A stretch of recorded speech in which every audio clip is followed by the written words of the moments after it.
പാരമ്പര്യമാണ് ലീഗ് എപ്പോഴും പറഞ്ഞിട്ടുള്ളത്. 4 വോട്ടുകൾക്ക് വേണ്ടി വർഗീയ ധ്രുവീകരണം ഉണ്ടാക്കുക എന്നുള്ളത് ലീഗിൻ്റെ ലക്ഷ്യമല്ല. മറിച്ച് സൗഹാർദ്ദം നിലനിർത്തിക്കൊണ്ട് തന്നെ ജനങ്ങളോട് വോട്ട് ചോദിക്കാനുള്ള ധൈര്യം മുസ്ലിം ലീഗിനുണ്ട്. അതില്ലാത്തവരാണ് അതും ഇതൊക്കെ പറഞ്ഞുകൊണ്ട് രംഗം വഷളാക്കാൻ ശ്രമിക്കുന്നത്.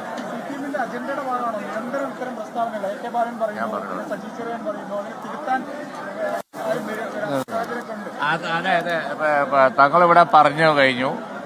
നിങ്ങളുടെ ചോദ്യം കറക്റ്റാണ്. ഗവൺമെന്റിൽ ഇരിക്കുന്നവരുടെയും അവരെ സപ്പോർട്ട് ചെയ്യുന്നവരുടെയും ഒരു ആത്മവിശ്വാസ കുറവ് വളരെ പ്രകടമാണ്. അല്ലെങ്കിൽ ഇത്ര വലിയ വർഗീയത ഇതിനു മുമ്പ് അവർ പറഞ്ഞിട്ടില്ല. ഇപ്പോ ആ ആത്മവിശ്വാസം അങ്ങോട്ട് ഇല്ലാതായി ഒരു സ്റ്റേജിലെത്തി. അതുകൊണ്ടാണ് ഈ മലപ്പുറം പ്രസ്താവനയൊക്കെ. മലപ്പുറത്തുള്ള ജനപ്രതിനിധികളുടെ പേര് നോക്കിയാൽ അറിയാം എന്നല്ലേ പറഞ്ഞത്. മറ്റുള്ള കാസർഗോഡും അത് ഏത് ജില്ലയിൽ നോക്കിയാലും മനസ്സിലാവും. അത് കേരളത്തിൽ ഇതിന് മുമ്പാരും പറഞ്ഞിട്ടില്ലാത്തതാണ്. എന്താ മനസ്സിലാവുക? ഞങ്ങളുടെ മലപ്പുറത്തെ വൈസ് പ്രസിഡന്റ് ജനറൽ സീറ്റിൽ നിന്ന് വിജയിച്ച ഒരു സഹോദരിയാണ് ഒരു മിജി അഡ്വക്കേറ്റ് മിജി. പേര് നോക്കിയാൽ മനസ്സിലാവൂല, പറയുന്നവർക്ക് ഇത് മനസ്സിലാകുന്നില്ല. അതുകൊണ്ട് എല്ലാവരും വാ നിറച്ച് ഒരു പ്രത്യേക ജനവിഭാഗത്തെ ടാർഗറ്റ് ചെയ്തുകൊണ്ട് നടത്തുന്ന ഈ പ്രചരണം, അത് അവരുടെ ആത്മവിശ്വാസക്കുറവ്. ഒരു ഇലക്ഷനെ ഇനി വരാൻ പോകുന്ന ഇലക്ഷനെ നേരിടാനുള്ള ആത്മവിശ്വാസ കുറവാണ് ആ പ്രകടമാക്കുന്നത്.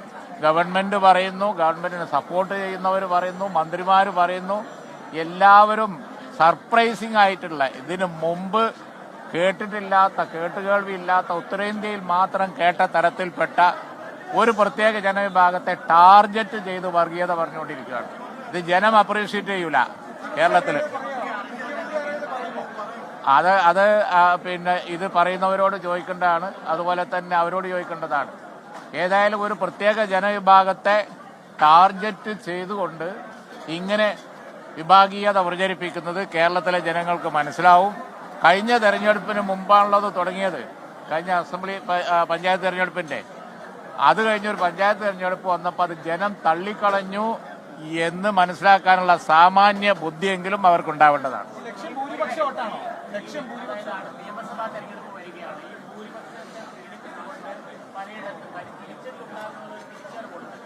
ഈ മാറി മാറി കാർഡ് കളിച്ചിട്ട് എന്താ കാര്യം? കഴിഞ്ഞ പാർലമെന്റ് തെരഞ്ഞെടുപ്പിന് മുമ്പ് ന്യൂനപക്ഷത്തെ പ്രീണിപ്പിക്കാനാണ് നോക്കിയത്. ന്യൂനപക്ഷ കാർഡ് എന്നിട്ട് വല്ല ഫലം ഉണ്ടായോ? അപ്പോഴും UDF ജയിച്ചു. പഞ്ചായത്ത് തെരഞ്ഞെടുപ്പിൽ ഭൂരിപക്ഷ കാർഡ് എടുത്തു, അപ്പോഴും UDF ജയിച്ചു.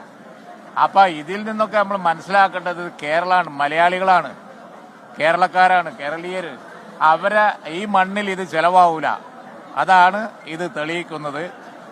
ഈ വഴിക്ക് അവർ പോകുന്നിടത്തോളം UDF വിജയ വെന്നിക്കൊടി പറപ്പിച്ച് തന്നെ പോകും.